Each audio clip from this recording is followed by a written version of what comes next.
Hello అండి, అందరు ఎలా ఉన్నారు? బాగున్నారా? ఈరోజు నేనైతే బీరకాయ పాలు పోసిన కూర చేస్తున్నానండి.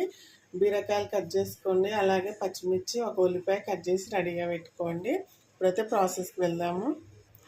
2 స్పూన్స్ నూనె అయితే వేసుకోండి, టేబుల్ స్పూన్స్ అండి.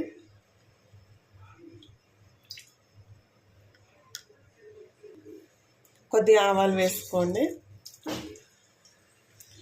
కొద్దిగా శనగపప్పు వేసుకోండి. శనగపప్పు బాగుంటుందండి, కొద్దిగా ఎక్కువ వేసుకున్నా పర్లేదు, టేస్ట్ బాగుంటుంది, పాలు పోస్తాం కాబట్టి. కొద్దిగా జీలకర్ర, వీటిని ఇప్పుడు మంచిగా ఫ్రై చేసుకున్నామండి. శనగపప్పు మంచిగా వేగాలి, వేగితే చాలా బాగుంటుంది. చూడండి, శనగపప్పు అయితే మంచి కలర్లోకి వచ్చింది కదా. ఇప్పుడు కట్ చేసిన ఉల్లిపాయ ముక్కలు వేసుకుందాము.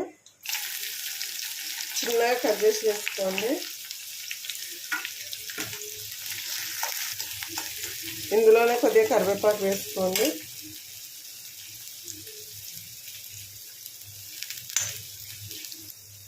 చిన్నగా కట్ చేసిన పచ్చిమిర్చి ముక్కలు వేసుకుందామండి. ఇవి కారం లేవు, అందుకే నేను కొద్దిగా ఎక్కువ వేసినాను.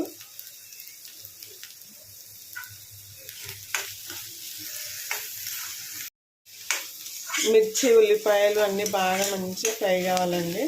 ఇంత మంచిగా ఫ్రై అయితే కూర అంత టేస్టీగా ఉంటుంది. మంచిగా వేగిపోయినాయి కదా ఇవైతే. ఇప్పుడు ఇందులో ఒక 1/2 టీ స్పూన్ పసుపు వేసుకుందాము.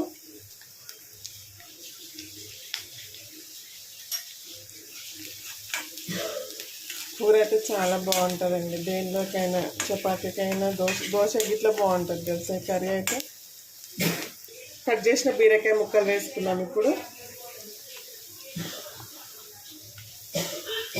బీరకాయ ముక్కలు ఇట్లా చిన్నగా కట్ చేసుకోండి, బాగుంటాయి చూడ్డానికి.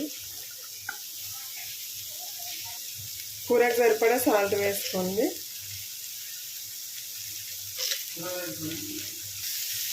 అంతా బాగా కలుపుకోండి. ఒకసారి మంచిగా కలుపుకొని 2 నిమిషాలు మూత పెట్టుకొని మగ్గనివ్వండి బీరకాయ ముక్కలను అయితే.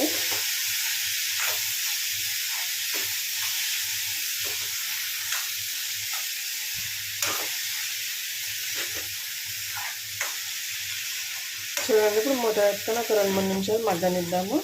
మధ్యలో కలుపుకోండి. మీకు మాడిపోతుందని డౌట్ ఉంటే, మాడిపోతేనైతే టేస్ట్ బాగోదండి.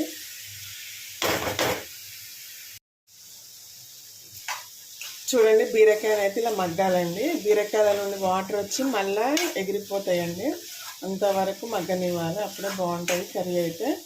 ఇంకొక 2 నిమిషాలు మగ్గనిద్దాం దీన్ని.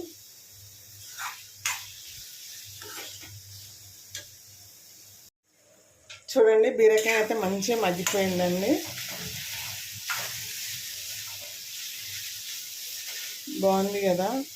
ఇప్పుడు ఇందులో పాలు వేసుకుందాం. ఒక చిన్న గ్లాస్ పోసుకోండి, టీ గ్లాస్ పాలు అయితే పోసుకోండి. టీ గ్లాస్ పోసుకుంటున్నాను. మీకు కావాలంటే ఇంకైనా పోసుకోవచ్చండి, మీ ఇష్టం. వాటర్ ఏం వేయొద్దండి, వాటర్ వేస్తే టేస్ట్ అయితే బాగోదు. ఒక 2-3 నిమిషాలు మరి ఉడకనివ్వండి దీన్ని అయితే. చూడండి, పాలైతే మొత్తం మీద ఉడకాలండి. కూరలో అయితే మొత్తం మగ్గిపోయినాయి కదా. ఇప్పుడు ఇందులో 1 టీ స్పూన్ ధనియాల పొడి వేసుకుందాము. 1 టీ స్పూన్ ధనియాల పొడి, ఒక 1/2 టీ స్పూన్ జీలకర్ర పొడి వేసుకుందాము. ఇదంతా బాగా కలుపుకోండి ఒకసారి.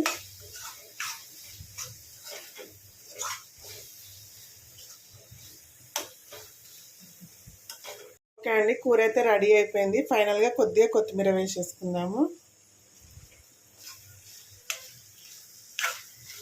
చూడండి ఎంత బాగుందో కదా, మస్తు ఉంటుందండి కర్రీ అయితే. ఓకే అండి, వీడియో కనుక నచ్చినట్టయితే ఒక లైక్ చేయండి, షేర్ చేయండి, అలాగే మన ఛానల్ని సబ్స్క్రైబ్ చేసుకొని సపోర్ట్ చేయండి ఫ్రెండ్స్. ఓకే మరి, బాయ్.